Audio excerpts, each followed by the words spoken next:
नमस्कार दोस्तों। आज देखते हैं 8 जनवरी 2022 के पेपर को। इसमें पहला प्रश्न है, पृथ्वी ग्लोब जैसी गोल है, नीचे दिए गए किस देश के व्यक्ति पृथ्वी पर हमारे सापेक्ष उल्टे खड़े हैं? ए है ऑस्ट्रेलिया, बी है अर्जेंटीना, सी है इंडोनेशिया और डी है युगांडा। तो ये हो जाएगा अर्जेंटीना। पृथ्वी के गोल होने के कारण ऊपर नीचे कोई नहीं है बल्कि सापेक्ष होता है। चूँकि भारत अर्जेंटीना के विपरीत देशांतर पर होगा, इसलिए भारत के लोग अर्जेंटीना के लोगों के सापेक्ष उल्टे हो सकते हैं। अगला प्रश्न है, पोचमपल्ली एक शहर है जहाँ के अधिकांश परिवार बुनाई का कार्य करते हैं और एक विशेष प्रकार का वस्त्र जिसे वह बुनते हैं पोचमपल्ली कहलाता है। यह शहर जहाँ सुंदर चमकदार रंगों की साड़ियाँ बनती है किस राज्य का भाग है? ए है केरल, बी है कर्नाटक, सी है तमिलनाडु और डी है तेलंगाना। तो ये हो जाएगा तेलंगाना। आगे है, पोचमपल्ली भारतीय राज्य तेलंगाना का एक शहर है जहाँ के अधिकांश परिवार बुनाई का कार्य करते हैं और एक विशेष प्रकार का वस्त्र जिसे वह बुनते हैं पोचमपल्ली कहलाता है। इस शहर के कारीगर चमकदार रंगों की बहुत ही सुंदर पोचमपल्ली साड़ियाँ बुनते हैं। यह शहर बुने हुए उत्पादों, विशेष रूप से बुनी हुई इकत साड़ियों के लिए जाना जाता है। यहाँ हजारों हथकरघे हैं जो बड़ी मात्रा में साड़ियों का उत्पादन करते हैं। अगला प्रश्न है, नीचे प्याज की खेती करने की प्रक्रिया के कुछ चरण दिए गए हैं जो निम्न प्रकार में नहीं है। तो कौन सा नहीं है? तो इसमें हो जाएगा, ए दिया हुआ है खरपतवार हटाना, बी है गुड़ाई करना, सी है बीज बोना और डी है प्याज के ऊपर की सूखी पत्तियों को हटाना और ई है प्याज को उखाड़ना। तो इसमें सबसे पहले होता है, तो इसे उचित क्रम में लगाना है। तो सबसे पहले होता है गुड़ाई करना, बी पहले हो जाएगा। गुड़ाई के बाद किया जाता है बीज बोना, तो ये आपका दूसरे पे हो जाएगा।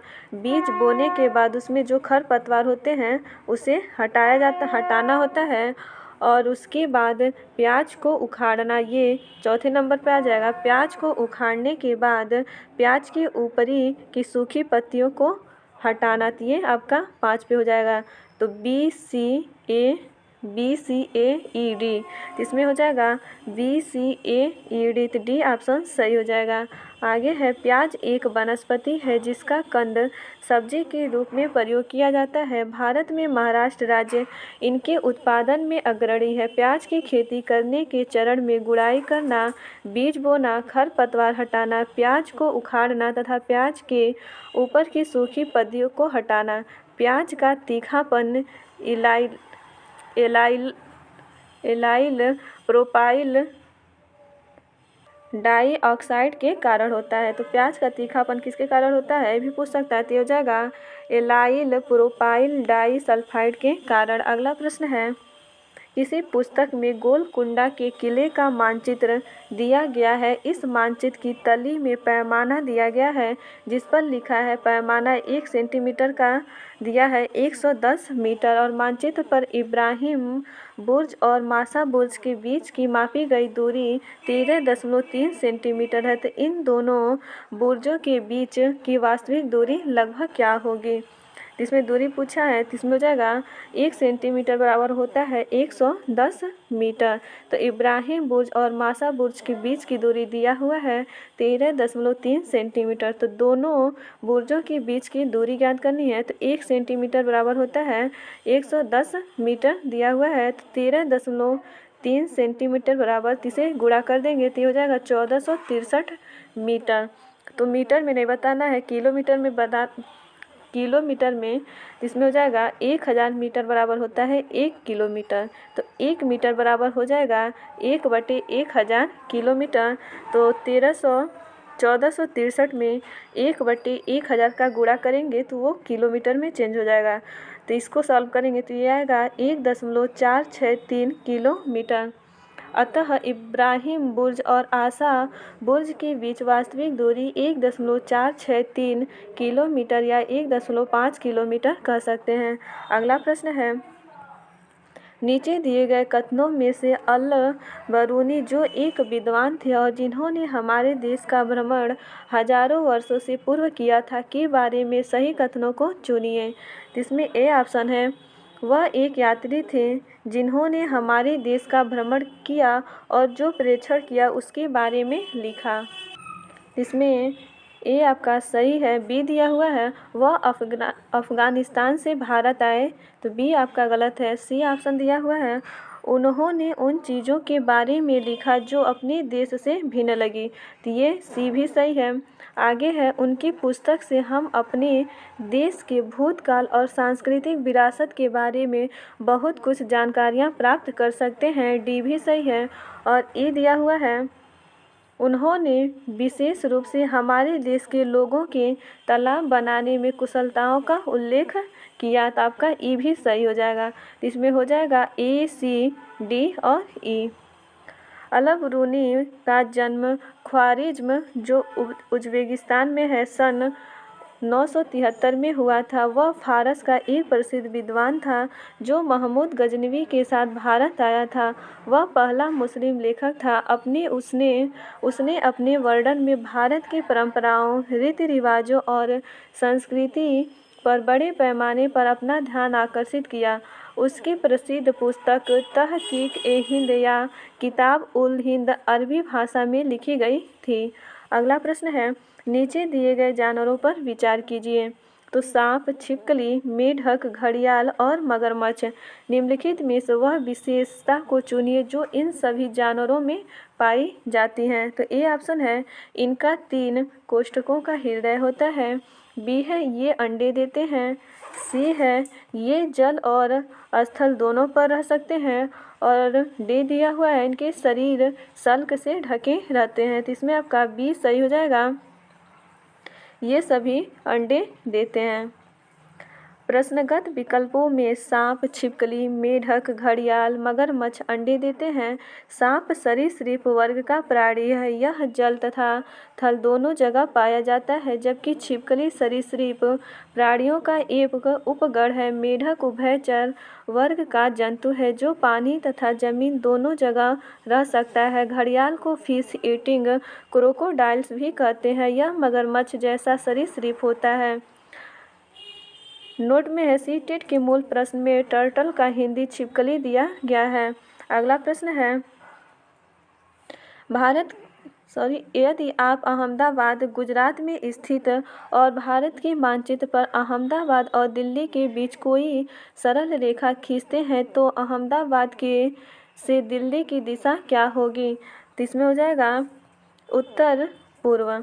यदि आप अहमदाबाद गुजरात में स्थित हैं तो भारत के मानचित्र पर अहमदाबाद और दिल्ली के बीच कोई सरल रेखा खींचते हैं तो अहमदाबाद से दिल्ली ठीक उत्तर पूर्व दिशा में होगा। 4 मुख्य दिशाएं उत्तर, पूर्व, दक्षिण और पश्चिम की दिशाएं हैं, जिन्हें आमतौर पर क्रमशः NES और W द्वारा दर्शाया जाता है। इसके अलावा 4 उपदिशाएं होती हैं, उत्तर पूर्व, दक्षिण पूर्व, दक्षिण पश्चिम और उत्तर पश्चिम। अगला प्रश्न है, कोई एक्सप्रेस ट्रेन 144 किलोमीटर की दूरी 2 घंटे में तय करती है। इस ट्रेन की मीटर प्रति सेकंड में चाल है, तो ये हो जाएगा मीटर प्रति सेकंड। इसमें सॉल्व कर लेते हैं। दूरी दिया हुआ है 144 किलोमीटर और समय है 2 घंटा, तो चाल बराबर होता है दूरी बटे समय। तो दूरी हो जाएगा 144 बटे 2, तो ये हो जाएगा 72 घंटा। तो मीटर प्रति सेकंड में बदलने के लिए 5 बटे 18 से गुणा करते हैं, तो ये हो जाएगा 20 मीटर प्रति सेकंड। अगला प्रश्न है, मिजोरम में जब फसल का काम समाप्त हो जाता है, एकत्र होते हैं, त्योहार मनाते हैं, एक साथ में खाना पकाते हैं, खाते हैं और मज़े करते, गाते हैं और नाचते भी हैं। उनके विशेष नाच का नाम क्या है? ए है चिराओ, बी है तोरंग, सी है कुडुक और डी दिया हुआ है झूमती। हो जाएगा चिराओ। तो चिराओ कहाँ का नृत्य है? तो ये मिजोरम का है। आगे है, मिजोरम में जब फसल का काम समाप्त हो जाता है तो लोग एकत्र होते हैं, त्योहार मनाते हैं, एक साथ खाना पकाते हैं, खाते हैं और मज़े करते हैं, गाते हैं और नाचते हैं। उनके इस विशेष नाच को चिराओ के नाम से जाना जाता है। इस अवसर पर लोग रंगीन पोशाक धारण कर अपने चेहरे को विभिन्न रंगों से सजाकर नृत्य करते हैं। चिराओ नृत्य करते समय नृत्यकर्ता अपने प्रकार के करतब पेश करते हैं, अनेक प्रकार के करतब पेश करते हैं। अगला प्रश्न है, पक्षियों की एक स्पीसीज जिसे प्रजाति ऐसी है जिसका नर पक्षी सुंदर सुंदर घोंसले बुनता है। मादा पक्षी उन सभी घोंसलों को देखती है और उसमें से वह उसे चूसती है, जो उसे सबसे अच्छा लगता है उसी में अंडे देती है। पक्षियों में इस स्पीसीज का क्या नाम है? ये हो जाएगा बीवर पक्षी। पक्षियों की एक प्रजाति ऐसी है जिसका नर पक्षी सुंदर सुंदर घोंसले बुनता है और मादा पक्षी उन सभी घोंसलों को देखती है, उसमें से वह उसे चुनती है, जो उसे सबसे अच्छा लगता है उसी में अंडे देती है। पक्षियों की इस प्रजाति का नाम बीवर पक्षी है। बीवर प्लोसीडी कुल का पक्षी है जिसका वैज्ञानिक नाम फ्लोसियस फिलिपीनस है। आगे है, भारत में केंद्र शासित प्रदेश की संख्या है। तो भारत में केंद्र शासित प्रदेश की संख्या 9 हो जाएगी। नोट में है, पहले भारत में कुल 29 राज्य और 9 केंद्र शासित प्रदेश थे। वर्तमान में घटकर 28 राज्य और 8 केंद्र शासित प्रदेश हो गए हैं। केंद्र शासित प्रदेश, जिसे हम अंग्रेजी में यूनियन टेरिटरी कहते हैं, ऐसा प्रदेश जो राष्ट्रपति द्वारा नियुक्त उपराज्यपाल या प्रशासक के माध्यम से केंद्र सरकार द्वारा नियंत्रित होता है। आगे है, नीचे दिए गए जीव क्रमशः जंतुओं के किस वर्ग के हैं? तो छिपकली, चमगादड़, कलचिड़ी और बिच्छू। ए है सरीसृप, पक्षी, स्तनधारी और कीट। बी दिया हुआ है स्तनधारी, सरीसृप, पक्षी और कीट। सी है स्तनधारी, सरीसृप, कीट और पक्षी। और डी दिया हुआ है सरीसृप, स्तनधारी, पक्षी और कीट। इसमें डी सही हो जाएगा। छिपकली यह जंतु श्रेणी सरीसृप के स्क्वामाटा गण की सदस्य है। इनकी प्रायः 50 प्रजातियां और 300 उपजातियां संसार में पाई जाती हैं। चमगादड़ आकाश में उड़ने वाला एकमात्र स्तनधारी पक्षी है। यह उड़ते समय पराश्रव्य तरंगे छोड़ता है। इसके अग्रपाद पंखों में रूपांतरित होते हैं। कलचिड़ी, इंडियन रॉबिन बर्ड यानी कलचिड़ी भारत, भूटान, श्रीलंका, नेपाल और पाकिस्तान में पाया जाता है। वह कंपनी सुरीली आवाज़ के लिए प्रसिद्ध है। बिच्छू आर्थ्रोपोडा संघ का सांस लेने वाला जहरीला कीट है। अगला प्रश्न है, आर्यनाथ एक सपेरा है। जब वह अपना वाद्य यंत्र यानी बीन बजाता है तो सांप उसकी ध्वनि पर अपना सिर इधर उधर घुमाता है। सांप के बीन पर अनुक्रिया करने का कारण क्या है? तो बीन की मधुर गंध। बी है सांप का अपने बाहरी कानों की बीन द्वारा उत्पन्न ध्वनि को सीधे ही सुन सकना। सी है सांप की आँखों द्वारा बीन की गति का अनुसरण न करना। और डी दिया हुआ है बीन द्वारा उत्पन्न कंपनों का जमीन से होकर संचरण। इसमें डी सही हो जाएगा। आर्यनाथ एक सपेरा है। जब वह अपना वाद्य यंत्र बजाता है तो सांप उसकी ध्वनि पर अपना सिर इधर उधर घुमाता है। सांप के वाद्य यंत्र पर अनुक्रिया करने का कारण बीन द्वारा उत्पन्न कंपनों का जमीन से होकर संरक्षण है। सांप के बाहरी कान नहीं होते, इसी कारण हवा के माध्यम से आने वाले किसी भी ध्वनि तरंग को सांप नहीं सुन सकते। अगला प्रश्न है, 2 छात्राओं एक्स और वाई की क्लिनिकल विद्युतीय रिपोर्ट नीचे दिए गए हैं। एक्स वायु 12 वर्ष स्त्री, हीमोग्लोबिन उसमें 10.5 ग्राम प्रति डेसीलीटर और वायु 10 वर्ष स्त्री, हीमोग्लोबिन उसमें है 12.5 ग्राम ग्राम प्रति डेसीलीटर। इन रिपोर्टों के आधार पर यह निष्कर्ष निकाला जा सकता है कि ए दिया हुआ है एक्स रक्त क्षीणता या अरक्तता की रोगी है जबकि वाई नहीं। बी है वाई रक्त क्षीणता की रोगी है जबकि एक्स नहीं है। और सी है एक्स और वाई दोनों रक्त क्षीणता के रोगी हैं। और डी दिया हुआ है एक्स और वाई दोनों रक्त क्षीणता के रोगी हैं। तो इसमें नहीं रहेगा, इसमें दोनों ऑप्शन सेम है तो दोनों नहीं है। तो इसमें हो जाएगा ए सही हो जाएगा, एक्स रक्त क्षीणता की रोगी है जबकि वाई नहीं है।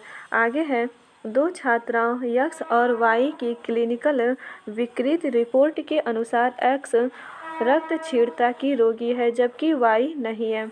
रक्त क्षीणता का साधारण मतलब रक्त की कमी है। यह रोग लाल रक्त कोशिकाओं में पाए जाने वाले एक पदार्थ हीमोग्लोबिन की संख्या में कमी आने से होता है। रक्त की कमी से एनीमिया रोग होता है। सामान्यतः हीमोग्लोबिन की मात्रा पुरुषों में होती है 13.2 से 16.6 ग्राम प्रति डेसीलीटर और महिलाओं में 11.6 से 15 ग्राम प्रति डेसीलीटर होनी चाहिए। आगे है निम्नलिखित का मिलान कर लीजिए। निम्नलिखित का मिलान कीजिए। तो इसमें दिया हुआ है, इसमें है असम। तो असम का दिया हुआ है तो पहला ए है असम। तो इसमें हो जाएगा असम के लोग क्या करते हैं तो मजबूत बांसों के बने ढालू छत होते हैं। तो ए का 4 हो जाएगा, ए का 4। और बी का दिया है लद्दाख। तो लद्दाख का हो जाएगा पत्थर के बने लकड़ी की बनी फर्श की छत। इसका 2 हो जाएगा, इसका 2 हो जाएगा। और दिया है मनाली हिमाचल प्रदेश। तो मनाली हिमाचल प्रदेश का हो जाएगा पत्थर या लकड़ी के बने ढालू छत। तो सी का 4 हो जाएगा। और राजस्थान, तो राजस्थान का हो जाएगा, राजस्थान में हो जाएगा मिट्टी के घर कटीली झाड़ियों की बनी छतें होती हैं। तो इसमें हो जाएगा ये ऑप्शन आपका सही हो जाएगा। एक बार और देख लेते हैं इसकी व्याख्या। असम मजबूत बांसों के बने घर और ढालू छतें होती हैं और लद्दाख में पत्थर के बने घर लकड़ी की बनी फर्श या छतें होती हैं। मनाली हिमाचल प्रदेश में पत्थर या लकड़ी के बने घर और ढालू छतें होती हैं। राजस्थान में मिट्टी के घर और कंटीली झाड़ियों की बनी छतें होती हैं। अगला प्रश्न है, एक दूसरे देश से एक नया छात्र आपकी कक्षा में शामिल होता है जिसमें मुख्य रूप से स्थानीय छात्र शामिल है। आप इसे छात्रों को विविधता का महत्व सिखाने और समावेशन का निर्माण करने के अवसर के रूप में उपयोग करना चाहते हैं। इस उद्देश्य के लिए कौन सी प्रक्रिया बेहतर होगी? ए दिया हुआ है स्थानीय छात्र नए छात्र को बताए कि आपके क्षेत्र में क्या करना चाहिए और क्या नहीं करना चाहिए। बी है प्रत्येक बच्चे के घर में प्रचलित व्यवहारों में समानताओं और अंतरों के बारे में कक्षा में चर्चा करें। सी है कक्षा को नए छात्र के देश के बारे में बताएं, जैसे कि लोग कैसे व्यवहार करते हैं, वे किसे महत्व देते हैं आदि। और डी दिया हुआ है कक्षा में प्रत्येक छात्र को दूसरे देश के बारे में अपने दृष्टिकोण और ज्ञान के बारे में बताने दें। तो इसमें आपका बी सही हो जाएगा। आगे है एक दूसरे देश से एक नया छात्र आपकी कक्षा में शामिल होता है जिसमें मुख्य रूप से स्थानीय छात्र शामिल हैं। इस अवसर के शिक्षक छात्रों को विविधता का महत्व सिखाने और समावेशन का निर्माण करने में उपयोग करना चाहता है, तो उसे प्रत्येक बच्चे के घर में प्रचलित व्यवहारों में समानता का अंतर के बारे में चर्चा करवाना चाहिए। इससे छात्रों का विविधता एवं समावेशन के प्रति संज्ञानात्मक विकास होगा। अगला प्रश्न है, निम्नलिखित में से वीडियो कॉन्फ्रेंसिंग ऐप की कौन सी विशेषता सबसे अच्छे तरीके से प्रदर्शित कर सकती है कि बिना बोले संचार कैसे किया जा सकता है। ए दिया हुआ है वर्चुअल बैकग्राउंड, बी है चैट में GIF और सी है म्यूट बटन और डी है ऑडियो कॉल। तो इसमें हो जाएगा बी चैट में GIF। आगे है वीडियो कॉन्फ्रेंसिंग ऐप की चैट में GIF द्वारा सबसे अच्छे तरीके से बिना बोले संचार किया जा सकता है। इसमें केवल चित्र द्वारा भावनाओं का आदान प्रदान होता है। वीडियो कॉन्फ्रेंसिंग के द्वारा दो या दो से अधिक व्यक्ति विश्व के किसी भी भाग में बैठकर ऑडियो वीडियो रूप से अंतःक्रिया कर सकते हैं। वे एक दूसरे से आसानी से बातचीत कर सकते हैं। वीडियो कॉन्फ्रेंसिंग कम्युनिकेशन संप्रेषण की आधुनिक एवं नई टेक्नोलॉजी है।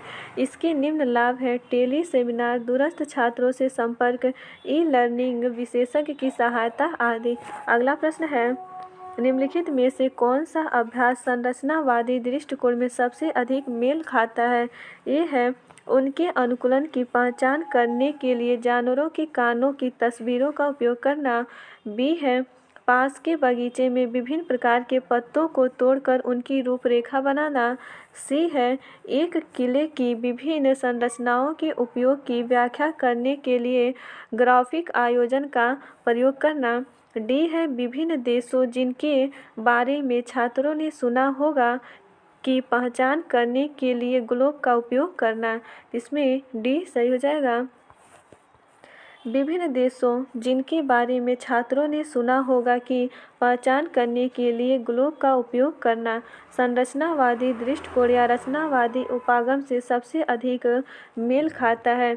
इसमें अधिगमकर्ता ज्ञान की रचना में अपने संवेदी अंकों को इनपुट की तरह उपयोग करता है। अधिगमकर्ता जितना अधिक जानता है उतना अधिक सीखता है। अगला प्रश्न है निम्नलिखित में से कौन सा सक्रिय शिक्षण में लगे छात्रों का सर्वश्रेष्ठ उदाहरण है।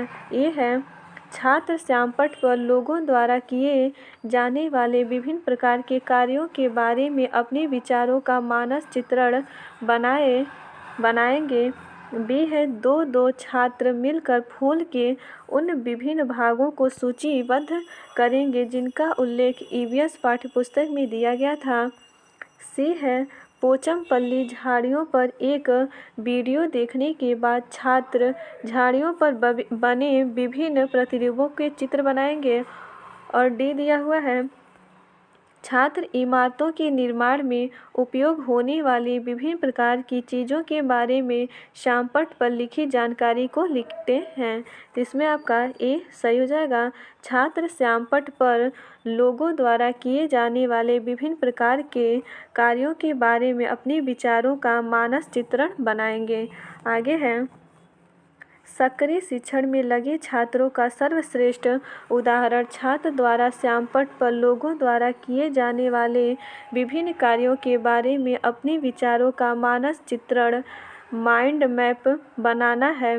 सक्रिय अधिगम में विद्यार्थी सक्रिय सहभागिता करता है तथा विषय वस्तु के अनुसार गतिविधि या प्रयोग आदि कार्य स्वयं करता है तथा शिक्षक सुविधादाता के रूप में होता है। सक्रिय शिक्षण में विद्यार्थी किस तरह अधिक से अधिक सीख सकता है इस बात को महत्व दिया जाता है। अगला प्रश्न है पाकशास्त्र पर एक पाठ के संबंध में निम्नलिखित में से कौन सा प्रमाणिक कार्य होगा। ए है कक्षा में छात्रों को वास्तविक सामग्री से सैंडविच बनाकर दिखाना। बी है छात्रों से गेहूं के आटे से बने व्यंजनों की सूची लिखने के लिए कहना। डी है अपने विद्यालय में आग रहित खाना बनाने के मेल का आयोजन करना जहां छात्र व्यंजन बनाते और बेचते हैं। डी है कक्षा के बच्चों के लिए बागीचा बनाना तथा सभी बच्चों को टमाटर, मिर्च आदि जैसे पौधे उगाने के लिए कहना। इसमें सी हो जाएगा। पाकशास्त्र पर एक पाठ के संबंध में छात्रों द्वारा अपने विद्यालय में आग रहित खाना बनाने के मेले का आयोजन करना जहां छात्र व्यंजन बनाते और बेचते हैं एक प्रमाणिक कार्य होगा क्योंकि इससे छात्र स्वयं करके सीखेंगे जो सक्रिय शिक्षण का एक भाग है। अगला है भावनाओं को साझा करने के बारे में एक अध्याय में एक छात्र पूछता है, आप हमें ईवीएस में भावनाओं के बारे में क्या सिखा रहे हैं? निम्नलिखित में से कौन सा उत्तर ईवीएस में पाठ को सीखने के प्रयोजन का सबसे अच्छा वर्णन करेगा? ये दिया हुआ है, हम हर समय अन्य लोगों के साथ बातचीत करते हैं। प्रत्येक व्यक्ति अलग है। समाज में रहने के लिए अपनी और एक दूसरे की भावनाओं को समझना जरूरी है। बी है, हम हर समय अन्य लोगों के साथ बातचीत करते हैं। उनमें से कुछ दिव्यांग हैं। समाज में रहने के लिए उनकी भावनाओं के प्रति संवेदनशील होना चाहिए। सी है, बड़े आप में से कुछ लोग बड़े होकर मनोवैज्ञानिक बनना चाह सकते हैं, बनना चाह सकते हैं। अपनी और दूसरों की भावनाओं को समझना उनके लिए एक महत्वपूर्ण पहला कदम है। डी दिया हुआ है, भावनाओं का मानव शरीर में हार्मोन से गहरा संबंध है। जैसे आप मानव शरीर के विभिन्न हिस्सों के बारे में सीख रहे हैं, वैसे ही आपके लिए भावनाओं को भी समझना महत्वपूर्ण है। तो इसमें आपका ये ऑप्शन सही हो जाएगा। देखते हैं इसमें आगे। ईवीएस के भावनाओं को साझा करने के बारे में एक अध्याय में भावनाओं के बारे में सिखाने के प्रयोजन के लिए हमें छात्रों को बताना चाहिए कि हम हर समय अन्य लोगों से बातचीत करते हैं। प्रत्येक व्यक्ति अलग है। समाज में रहने के लिए अपनी और एक दूसरे की भावनाओं को साझा जरूरी है। इससे छात्र में अपने परिवार तथा सामाजिक पर्यावरण के प्रति संवेदनशीलता का विकास होगा। अगला है, उजायरा और सहमीर ग्लोब पर विभिन्न देश देख रहे हैं। उजायरा देखो, विभिन्न देशों के बीच रेखाएं बनी हुई हैं। क्या पृथ्वी पर भी ऐसी रेखाएं हैं? सहमीर, होनी ही चाहिए। यह इस किताब में भारत के मानचित्र में है। मानचित्र में भी है। देखो, विभिन्न राज्यों के बीच रेखाएं। उपरोक्त पाठ कक्षा 5 के छात्रों को अक्षांश और देशांतर की अवधारणा से परिचित कराने के लिए उपयोग किया गया। इनमें से कौन सा प्रश्न उजायरा और सहमीर को इन रेखाओं को बेहतर ढंग से समझने में मदद करेगा? ये है, आपके अनुसार सड़कों पर सफ़ेद रेखाएं क्यों बनाई जाती हैं? बी है, आप ज्यामितीय में बिंदुओं को आलेखित करने के लिए ग्राफ बुक का प्रयोग क्यों करते हैं? सी है, फ़ोटो लेते समय आपके कैमरे के स्क्रीन पर ग्रिड रेखाएं क्यों नजर आती हैं? और डी है, विद्यालय में लिखने के लिए लाइनदार कॉपियों का प्रयोग क्यों किया जाता है? तो इसमें बी सही हो जाएगा। अक्षांश और देशांतर की अवधारणा से परिचित कराने के लिए आप ज्यामिति में बिंदुओं को आलेखित करने के लिए ग्राफ बुक का प्रयोग क्यों करते हैं? ऐसे प्रश्न उजायरा और सहमीर को इन रेखाओं को बेहतर ढंग से समझने में मदद करेगा। ग्लोब पर कुछ काल्पनिक क्षैतिज एवं ऊर्ध्वाधर रेखाएं खींची जाती हैं। इन्हें ही अक्षांश और देशांतर रेखाएं कहा जाता है। इसका उपयोग करके किसी भी स्थान की स्थिति, दूरी तथा दिशा को आसानी से निर्धारित किया जा सकता है। अगला प्रश्न है, निम्नलिखित में से कौन सा शैक्षिक उद्देश्य ऐतिहासिक स्मारक विषय के लिए विशिष्ट, मापने योग्य और प्राप्त है? तो ए है, विद्यार्थियों को पता चल जाएगा कि अतीत में स्मारकों के निर्माण के लिए पत्थर का उपयोग क्यों किया गया था। बी है, छात्र ताजमहल की एक वास्तुशिल्प योजना को उचित पैमाने पर तैयार करेंगे। सी है, छात्र गोलकुंडा किले के निर्माण में प्रयुक्त विभिन्न सामग्रियों को उनके उद्देश्य के आधार पर वर्गीकृत करेंगे। और डी है, छात्र ऐतिहासिक स्मारकों के महत्व को पहचानते हुए उनको संरक्षित करने में मदद करेंगे। इसमें सी सही हो जाएगा।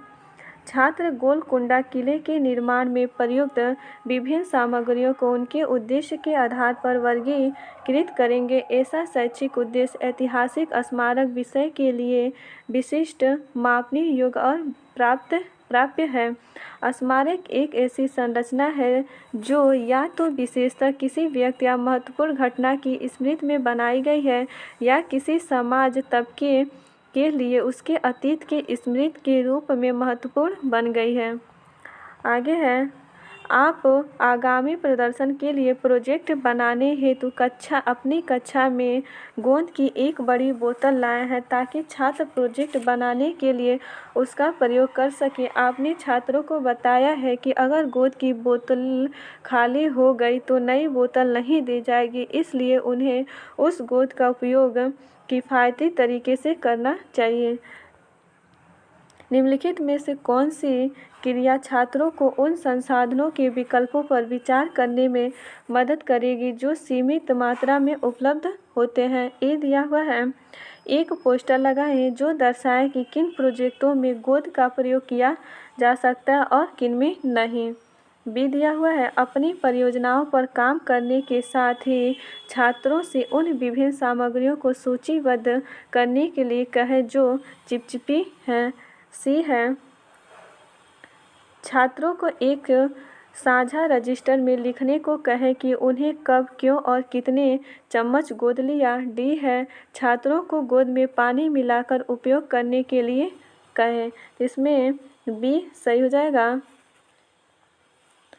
आगे है इसकी व्याख्या। एक शिक्षक आगामी प्रदर्शनी में प्रोजेक्ट के लिए अपनी कक्षा में गोंद की एक बड़ी बोतल लाए ताकि छात्र प्रोजेक्ट बनाने में उसका उपयोग कर सके। शिक्षक ने छात्रों को बताया कि गोंद की बोतल खाली हो गई तो बोतल नहीं दी जाएगी, इसलिए छात्रों को किफ़ायती तरीके से प्रयोग करना चाहिए।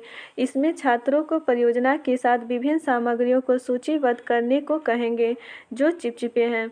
इससे छात्र सीमित संसाधन के विकल्प पर विचार करेंगे क्योंकि संसाधन यहाँ सीमित मात्रा में है, इन्हें संरक्षित करना आवश्यक है। इनका संरक्षण न किया गया तो आने वाली पीढ़ी इनके प्रयोग से वंचित रह जाएगी। अगला प्रश्न है, प्रयोग के उपयोग से विशिष्ट निष्कर्ष प्राप्त करने का निम्नलिखित में से कौन सा सर्वश्रेष्ठ उदाहरण है? तो यह ए है, यह समझने के लिए कौन सा तरल तेजी से बहता है। प्रत्येक तरल की एक बूंद प्लेट पर डालता और प्लेट को तिरछा करना। बी दिया हुआ है, पता लगाने के लिए कि मानव आंख कितनी दूर तक देख सकती है। प्रत्येक छात्र को दूर से वर्णमाला पढ़ने के लिए कहना। सी है, कौन सी सब्जी जल्दी खराब हो जाती है, जानने के लिए यह गिन कर समझाना कि कौन सी सब्जी सड़ जाती है। और डी दिया हुआ है, अपने ज़िले में अध्ययन यात्रा पर जाकर पानी के विभिन्न स्रोतों का पता लगाना।